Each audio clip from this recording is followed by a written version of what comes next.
एक असा उपाय तुम्हाला सांगणार आहे की हा जर उपाय तुम्ही केला तर तुमचे धनप्राप्तीचे जे रस्ते आहेत ते मोकळे होतील।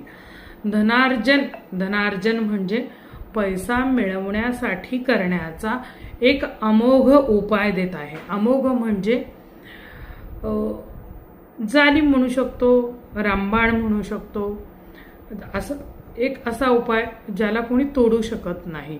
स्वतःची उपासना आहे आणि मंत्र काम करतातच, फक्त तुमची श्रद्धा पाहिजे।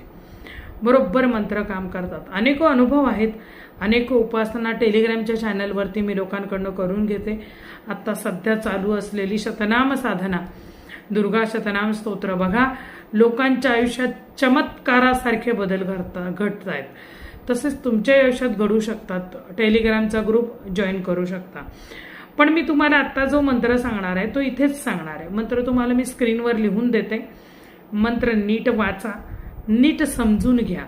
हा उपाय तुम्हाला करताना शुक्रवारी सुरू करा किंवा मंगळवारी सुरू करा। दोन्ही देवीचे वार मानले जातात, किंवा पौर्णिमा, दुर्गाष्टमी असं बघून तुम्ही सुरू करा। देवीचा उपाय आहे, देवीच्या दिवशी सुरू करा। 31 दिवस, 3 आणि 1, 31 दिवस तुम्हाला सलग हा उपाय करायचा आहे। मंत्र जो देत आहे हा मंत्र सकाळी आंघोळ करायची आहे। पांढरच आसन पाहिजे, पांढरेच कपडे, म्हणजे तुम्ही पुरुष असाल तर तुम्ही पांढऱ्या रंगाचा कुर्ता घाला, पांढऱ्या रंगाचा पायजामा घाला। धोतर घालणारे असाल तर धोतर कुर्ता घाला, आणि बाई असाल तर पंजाबी ड्रेस घाला, पांढरा साडी असेल तर साडी घाला। बसायला आसन सुद्धा पांढरं घ्या। लक्ष्मीला पांढरा रंग आवडतो म्हणून पांढरा।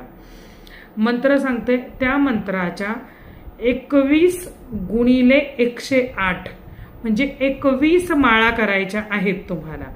मंत्र खूप छोटा आहे, बीजाक्षरी मंत्र आहे। मंत्र तुम्हाला मी इकडे बोलून दाखवते। 31 दिवस केल्यानंतर बंद करा।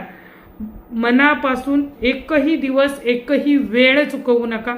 शुद्ध गाईच्या तुपाचा दिवा लावा, आसन घ्या आणि शक्यतो एकांत बघा। कचकच कचकच आवाज चालाय तिथे करू नका। घरामध्ये कचकच करणारी लक्ष्मी येईल। शांत, मंगल, प्रसन्न वातावरण पाहिजे। गुलाबाचं धूप लावू शकता तुम्ही, बघा अजून छान वाटेल तुम्हाला।